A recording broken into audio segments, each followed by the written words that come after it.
Hello students, कैसे हैं आप सभी लोग। तो चलिए स्टार्ट करते हैं। हम लोग यूनिट फर्स्ट पढ़ रहे थे, नॉन प्रॉफिट ऑर्गेनाइजेशन। ठीक है, आज हमारा लास्ट लेक्चर है, लेक्चर 4 है यूनिट 1 का। इस लेक्चर में टॉपिक क्या क्या डिस्कस करेंगे एक बार देख लेते हैं हम लोग। सबसे पहला टॉपिक जो आज हम लोग डिस्कस करने वाले हैं दैट इज बैलेंस शीट। ठीक है, हम लोग रिसिप्ट एंड पेमेंट अकाउंट पढ़ चुके हैं, इनकम एंड एक्सपेंडिचर अकाउंट पढ़ चुके हैं। अब जो तीसरा स्टेटमेंट बनाया जाता है फाइनल अकाउंट में दैट इज बैलेंस शीट, वो आज हमें डिस्कस करना है। ठीक है, हम देखेंगे बैलेंस शीट के फीचर्स क्या होते हैं, फॉर्मेट क्या होता है बैलेंस शीट का, और फिर कुछ एडजस्टमेंट देखेंगे। स्पेशली मैंने यहाँ पे सब्सक्रिप्शन का एडजस्टमेंट हम लोग देखेंगे, मैंने इसे इंक्लूड किया है क्योंकि जनरली स्टूडेंट्स इस सब्सक्रिप्शन का जो एडजस्टमेंट होता है उसमें बहुत कंफ्यूज होते हैं। ठीक है, तो हम लोग ये आज के लेक्चर में देखेंगे। तो चलिए फिर स्टार्ट करते हैं। बैलेंस शीट तो आप लोग जानते होंगे 11th क्लास में आपने बैलेंस शीट बनाई थी। बैलेंस शीट बनाई थी for a trading organisation, company के केस में, सोल प्रोप्राइटरशिप के केस में आपने बैलेंस शीट बनाई थी। तो purpose of the balance sheet was, balance sheet का पर्पस था फाइनेंशियल पोजीशन डिटरमाइन करना, वहां पे आपने पढ़ा था ना। ठीक है, in the same way, same उसी तरीके से नॉन प्रॉफिट ऑर्गेनाइजेशन के केस में भी बैलेंस शीट बनाई जाती है और उसका पर्पस क्या होता है, फाइनेंशियल पोजीशन पता करना, ऑर्गेनाइजेशन की फाइनेंशियल पोजीशन पता करना। ठीक है, और ये सेम पैटर्न पे बनाई जाती है जैसे आपने ट्रेडिंग ऑर्गेनाइजेशन के केस में बनाया है। ठीक है, बैलेंस शीट का फॉर्मेट भी ऑलमोस्ट सिमिलर ही होता है। ठीक है, उसमें एसेट साइड होती है, लाइबिलिटी साइड होती है। ठीक है, लाइबिलिटी साइड कौन सा होता है, लेफ्ट हैंड साइड। अभी खैर हम लोग नेक्स्ट स्लाइड में देखेंगे, इसका फॉर्मेट देखेंगे। ठीक है, बट अभी मैं बता दे रही हूँ जो बैलेंस शीट का फॉर्मेट है उसमें लेफ्ट हैंड साइड होता है liability side and right hand side होता है आपका एसेट साइड। ठीक है, and balance sheet is prepared at the end of the year, financial year के एंड में बनाई जाती है। ठीक है, यहाँ तक तो क्लियर है। और मैंने एक बात ये भी फर्स्ट लेक्चर में डिस्कस हो चुकी है कि जैसे ट्रेडिंग ऑर्गेनाइजेशन के केस में हम कैपिटल की बात करते हैं, लाइबिलिटी साइड में सबसे ऊपर क्या शो किया जाता था, कैपिटल शो किया जाता था ना। वैसे ही नॉन ट्रेडिंग ऑर्गेनाइजेशन के केस में यहाँ पे थोड़ा सा डिफरेंस हो जाता है कि नॉन ट्रेडिंग ऑर्गेनाइजेशन के केस में we talk about capital fund. हम यहाँ पे कैपिटल फंड या जिसे जर्नल फंड भी कहते हैं वो शो करते हैं। ठीक है, और इनकम एंड एक्सपेंडिचर अकाउंट जो हमने लास्ट लेक्चर में बनाया है ना, तो इनकम एंड एक्सपेंडिचर अकाउंट से जो भी सरप्लस आता है या जो भी डिफिसिट आता है उसको कैपिटल फंड में ऐड किया जाता है या डिडक्ट किया जाता है। अगर सरप्लस होगा तो कैपिटल फंड में ऐड किया जाएगा और अगर डिफिसिट होगा, ठीक है, तो वो कैपिटल फंड में डिडक्ट किया जाता है।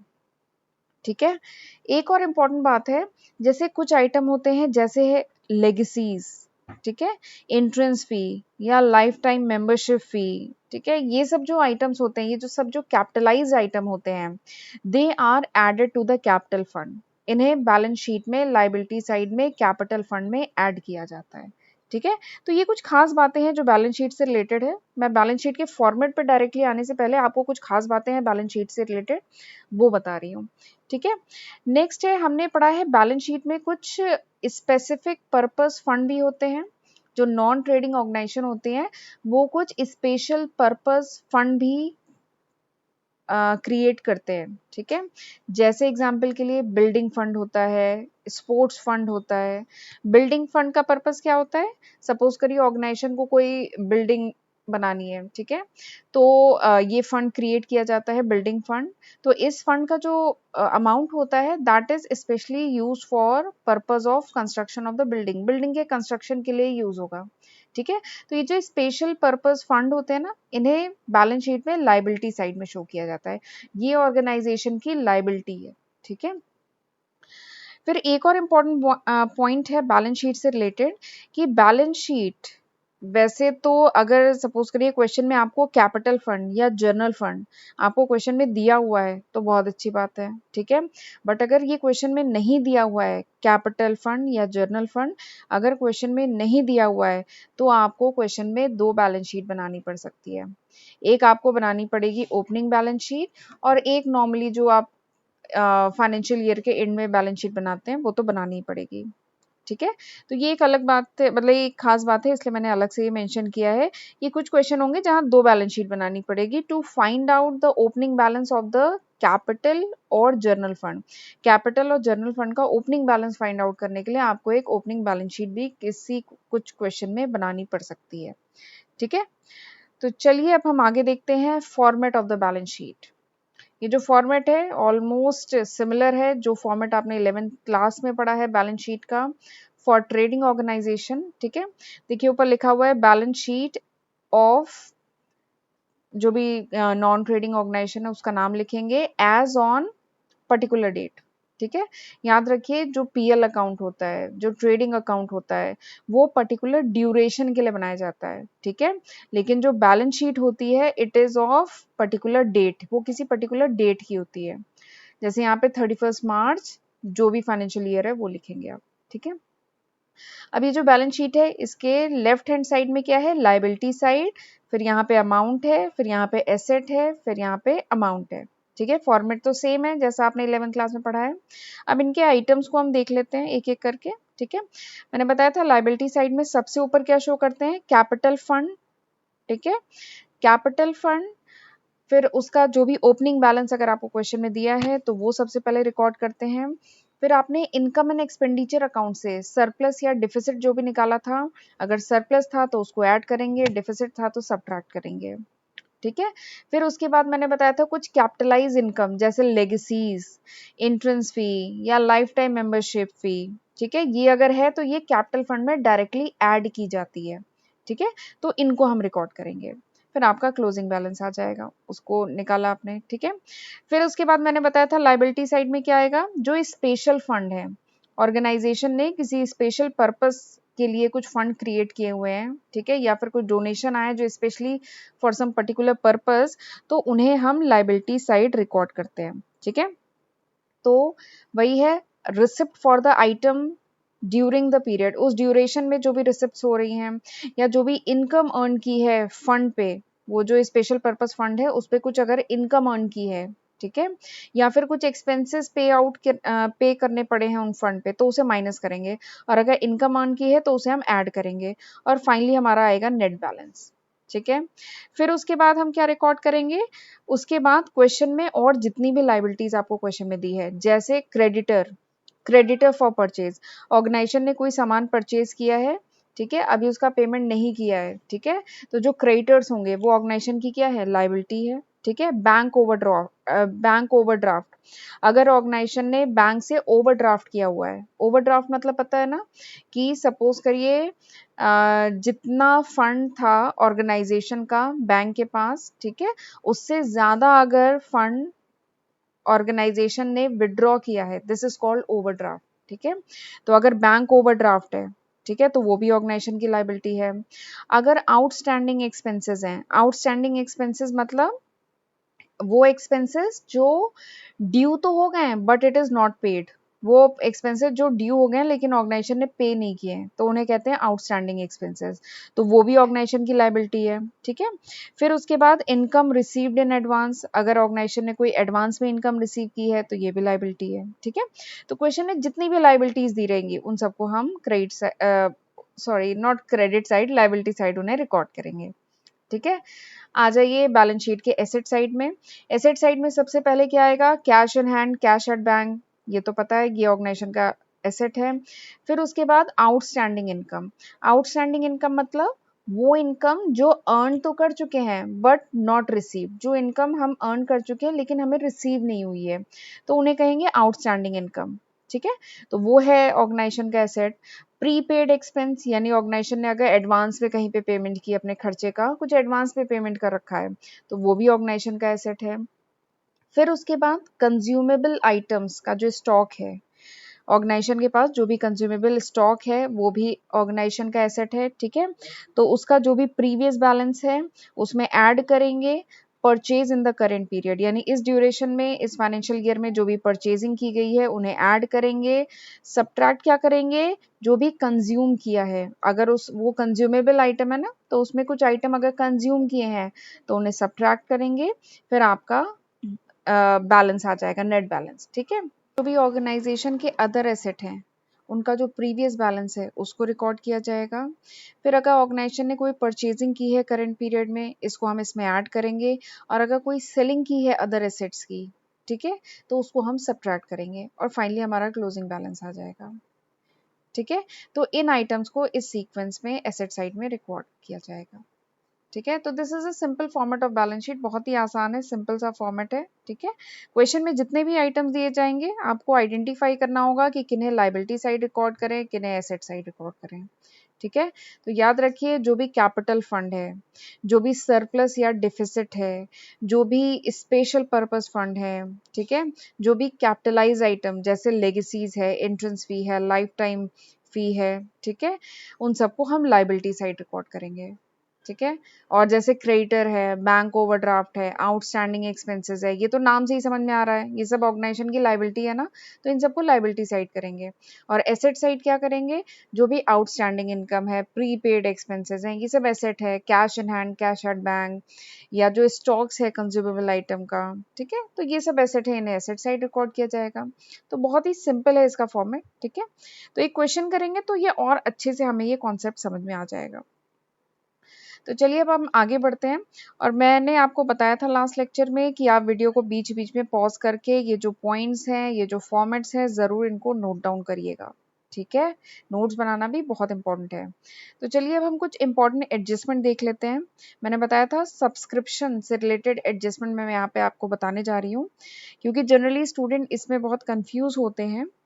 सब्सक्रिप्शन सबसे पहले तो होती क्या है, सब्सक्रिप्शन एक मेंबरशिप फी है, ठीक है, which is paid by the members जो होते हैं नॉन ट्रेडिंग ऑर्गेनाइजेशन के, वो जो भी मेंबरशिप फी पे करते हैं, या तो वो एनुअल बेसिस पे या life time one time payment जो करते हैं सब्सक्रिप्शन का, ठीक है, तो वो इसमें हम रिकॉर्ड करते हैं। And this is the main source of income. ये जो सब्सक्रिप्शन फी होती है, ये मेन सोर्स ऑफ इनकम होता है किसी भी नॉन ट्रेडिंग ऑर्गेनाइजेशन के लिए। ठीक है, अब अगर रिसिप्ट एंड पेमेंट अकाउंट के केस में हमने पढ़ा था, अगर सब्सक्रिप्शन का आपको अमाउंट दिया जाता है, ठीक है, तो आप रिसिप्ट एंड पेमेंट अकाउंट में कैसे रिकॉर्ड करते थे, याद करिए कैसे रिकॉर्ड करते थे। तो हम रिसिप्ट एंड पेमेंट अकाउंट अगर बना रहे हैं, तो जो टोटल अमाउंट सब्सक्रिप्शन का रिसीव हो रहा है ड्यूरिंग द ईयर, उसको हम रिसिप्ट एंड पेमेंट अकाउंट में रिकॉर्ड करते थे, क्योंकि ये रिसीविंग हो रही है ना उस साल में, पर्टिकुलर फाइनेंशियल ईयर में जितना भी अमाउंट रिसीव हो रहा है, चाहे वो लास्ट ईयर का हो, चाहे आने वाले ईयर का हो, ठीक है, पर जितनी भी रिसीविंग हो रही है उसको हम सब्सक्रिप्शन में रिकॉर्ड करते थे रिसिप्ट एंड पेमेंट अकाउंट में। ठीक है, लेकिन इनकम एंड एक्सपेंडिचर अकाउंट में हमने क्या पढ़ा, इनकम एंड एक्सपेंडिचर अकाउंट में पढ़ा हमने कि केवल जो amount which is related with the current period, जो इस फाइनेंशियल ईयर से रिलेटेड है, उसी को केवल इनकम एंड एक्सपेंडिचर अकाउंट में रिकॉर्ड किया जाता है। ठीक है, irrespective of the fact whether it has been received और नॉट, भले ही वो अमाउंट रिसीव हुआ है चाहे नहीं रिसीव हुआ है, अगर वो अमाउंट इस फाइनेंशियल ईयर का है तो वो इनकम एंड एक्सपेंडिचर अकाउंट में रिकॉर्ड किया जाएगा। ठीक है, तो ये जो दो पॉइंट है ना, ये आपको बहुत इंपॉर्टेंट है और ये आपको याद रखने होंगे। ठीक है, तभी आप एडजस्टमेंट कर पाएंगे सब्सक्रिप्शन का। एक बार चलिए फिर से देख लेते हैं। रिसिप्ट एंड पेमेंट अकाउंट के केस में जितनी भी रिसीविंग हो रही है सब्सक्रिप्शन की, ठीक है, चाहे वो लास्ट ईयर की हो चाहे नेक्स्ट ईयर की हो, ठीक है, जितना भी अमाउंट इस फाइनेंशियल ईयर में रिसीव हो रहा है वो सब रिकॉर्ड करेंगे रिसिप्ट एंड पेमेंट में।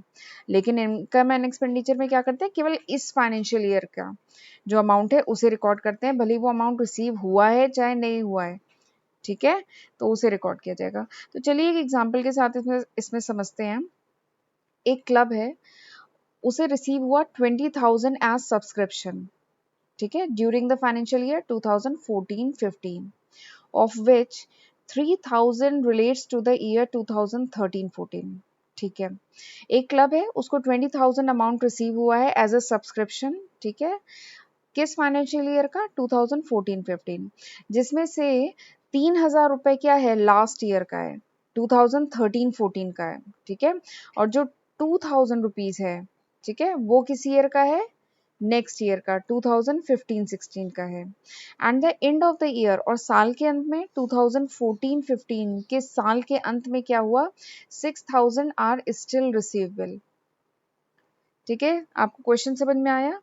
क्वेश्चन आपको बताया गया है कि 20,000 रुपीज एक क्लब है, उसे सब्सक्रिप्शन अमाउंट रिसीव हुआ है किस फाइनेंशियल ईयर का, 2014-15, जिसमें से जो 3,000 रुपए है वो लास्ट ईयर का है, 2,000 रुपीज क्या है, वो नेक्स्ट ईयर के हैं। और इस फाइनेंशियल ईयर 2014-15 के एंड में ये पाया गया कि 6,000 रुपीज़ इज़ स्टिल रिसीवेबल, यानी 6,000 रुपये अभी और रिसीव होने हैं।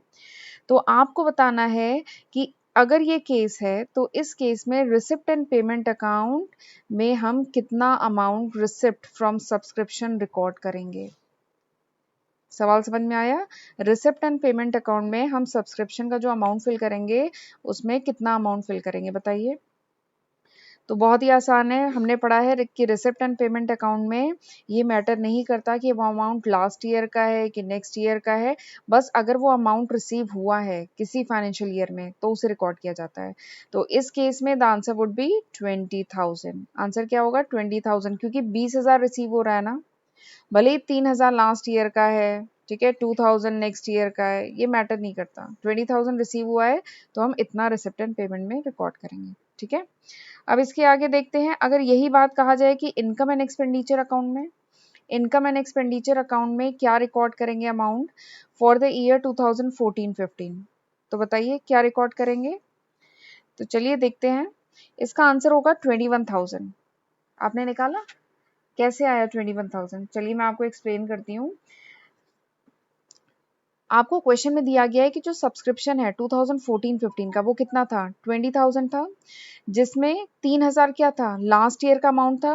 तो हम क्या करेंगे, उसे माइनस कर देंगे, तो हमने डिडक्ट कर दिया, तो कितना आया? 17,000 आया। फिर इसमें बताया गया है कि 2,000 का जो अमाउंट है वो नेक्स्ट ईयर का है, 2015-16 का है, तो हम उसे भी तो डिडक्ट कर देंगे, क्योंकि हम जानते हैं कि इनकम एंड एक्सपेंडिचर अकाउंट में केवल करंट ईयर की बात होती है, ठीक है। तो हम उसको भी डिडक्ट करेंगे 2,000 को, तो हमारा कितना अमाउंट बचा? हमारा बचा 15,000। 17,000 में से 2,000 गया, कितना बचा? 15,000 बचा, ठीक है।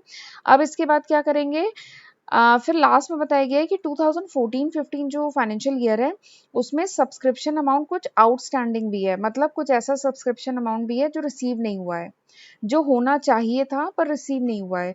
कितना अमाउंट? 6,000 होना चाहिए था जो रिसीव नहीं हुआ है ना, तो हम इसको क्या करेंगे? ऐड करेंगे। क्यों ऐड करेंगे? क्योंकि ये जो अमाउंट है वो इस फाइनेंशियल ईयर 2014-15 का है, इसलिए हमने ऐड किया, ठीक है। तो 15,000 में 6,000 ऐड किया हमने, तो हमारा आ गया 21,000। वेरी सिंपल, ठीक है। बस हमें एक लॉजिक ध्यान में रखना है कि इनकम एंड एक्सपेंडिचर अकाउंट में जो भी अमाउंट करेंट फाइनेंशियल ईयर का है केवल उसको रिकॉर्ड करते हैं, लास्ट ईयर का, नेक्स्ट ईयर का, इन सबको एक्सक्लूड कर दिया जाता है, इन सबको सब्ट्रैक्ट कर दिया जाता है, ठीक है। तो मैं उम्मीद करती हूँ आपको ये सब्सक्रिप्शन का एडजस्टमेंट समझ में आ गया होगा और आपको बैलेंस शीट भी अच्छे से समझ में आ गई होगी, ठीक है। तो this is all about this lecture, और मैं उम्मीद करती हूँ ये पूरे ही कॉन्सेप्ट, इवन पूरी यूनिट 1 आपको अच्छे से समझ में आई होगी। हमारी यूनिट 1 थी नॉन ट्रेडिंग ऑर्गेनाइजेशन, ठीक है, हमने इसको 4 लेक्चर में कवर किया है। नेक्स्ट टर्न पे I will start one new unit, हम एक अगली यूनिट स्टार्ट करेंगे, पार्टनरशिप, ठीक है। So see you, thank you and have a good day.